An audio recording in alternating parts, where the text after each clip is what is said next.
Welcome back to VL Speaks with You. This is Virna Lisa, and you are joining me here on episode 8. Last time I was with you in episode 7, I went over some more of the Ayurvedic principles and introduced a little bit more information on cleansing and your digestion, as well as the circadian rhythm. So I hope you got a chance to implement some of those tips on self-care. And I will be addressing self-care every month. There will be a segment on it. So if you don't see an episode on it, feel free to hold me accountable for that. And just be kind about it in the comment section. All right, this week, I'm going to be discussing one of the other foundational building blocks here, leading to a healthier lifestyle. So this week I'll be discussing non-stealing. Yes. So let's start with the stealing part. Let's delve into that. Why is it that people steal? It's been going on for thousands of years. But why? Well, empirically speaking, I would say that one of the reasons is lack of self-esteem and self-confidence. The next would be this kind of anger or angst around the notion that other people are prohibiting you from having what you want in life. So therefore, it justifies stealing.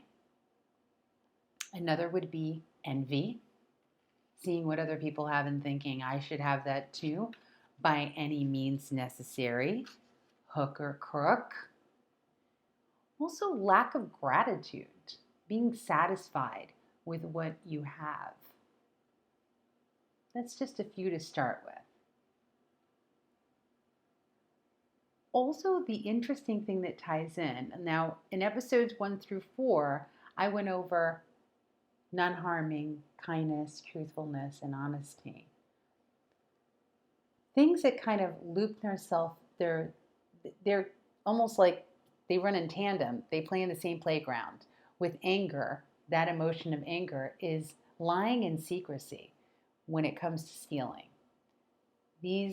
All these components tend to play together and feed one another. And so what's the result?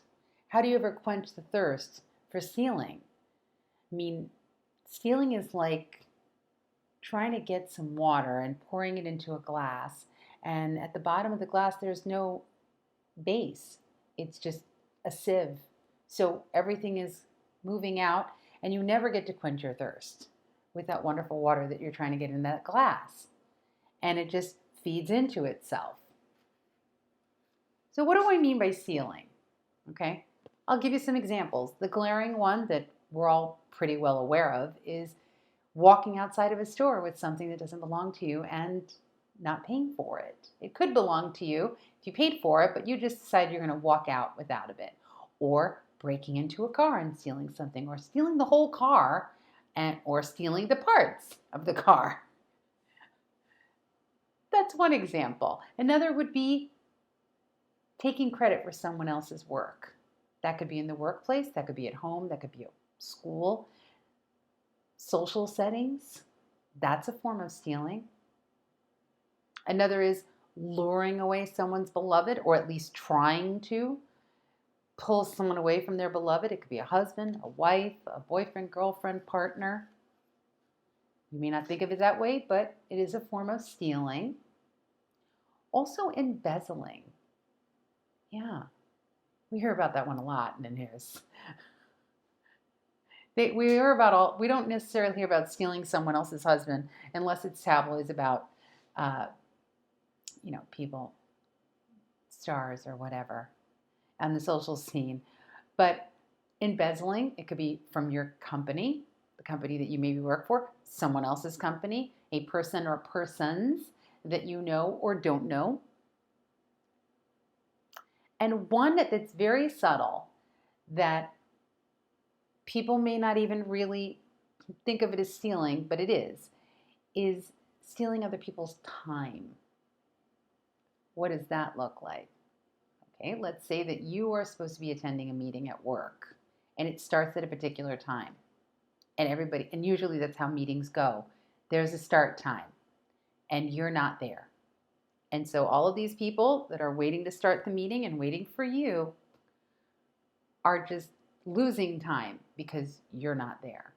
And it can also happen in social settings or in personal settings or at home, where you may be going on a trip or going out to dinner and there's a reservation. It could be anything, but people are waiting on you and you are not considerate of that. And so you're not only stealing their time, but their energy. And they could be doing something else. Does any of this resonate with you?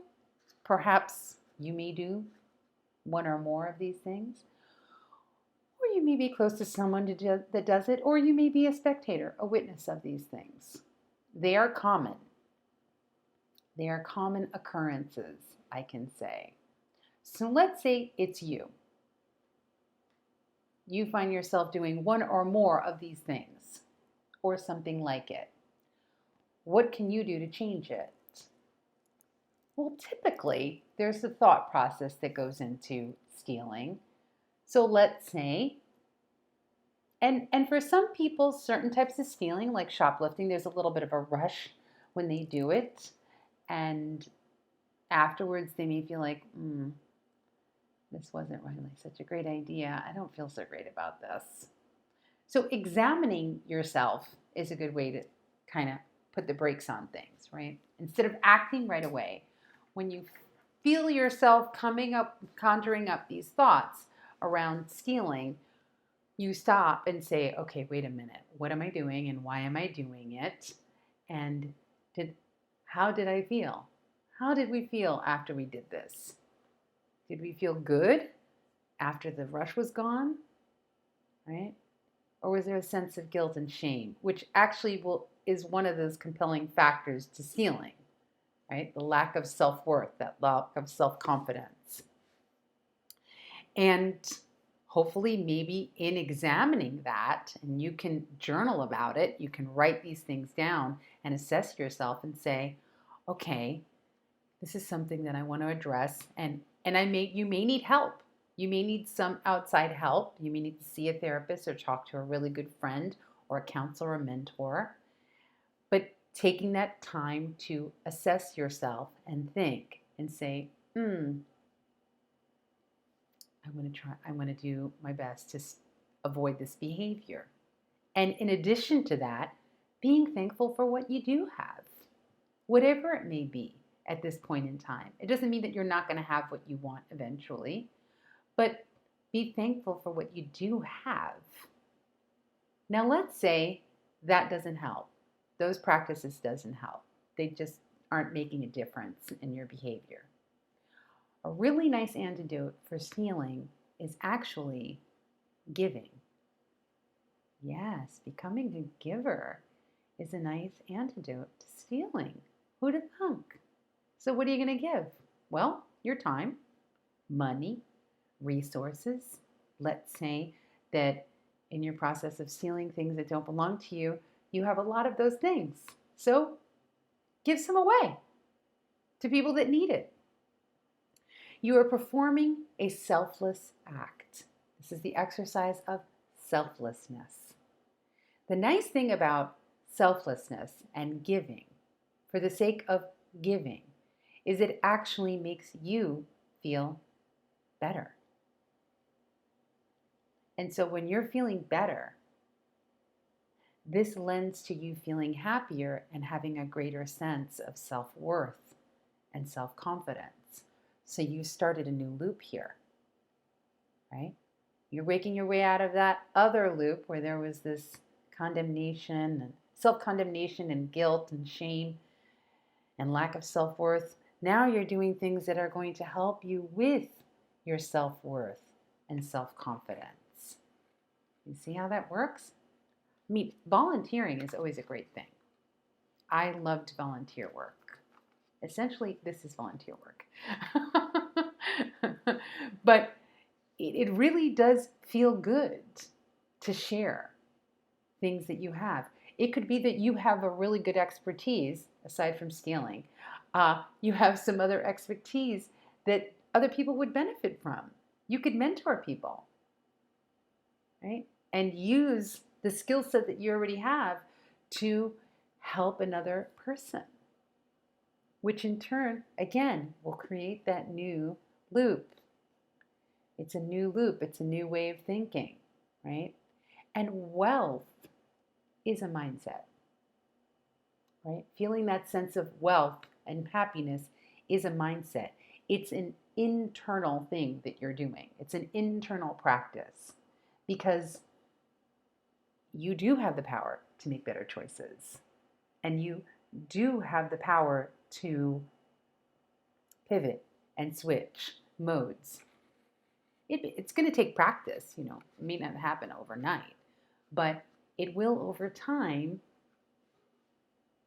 make a change in you, which is excellent, because having a happier mindset is also going to lend itself to having a healthier lifestyle. They work in tandem.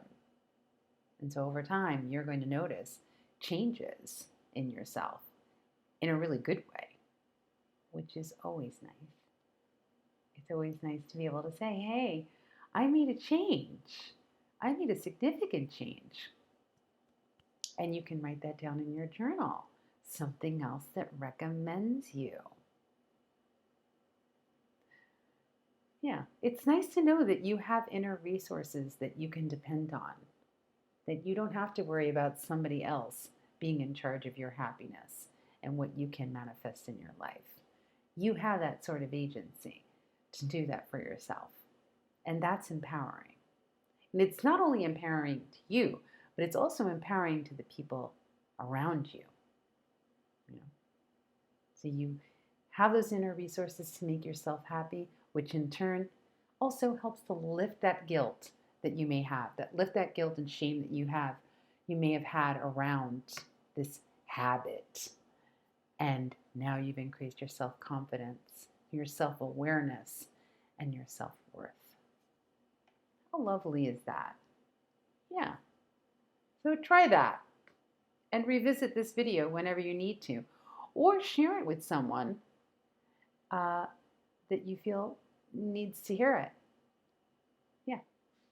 So as always, please be sure to leave a comment, subscribe, share.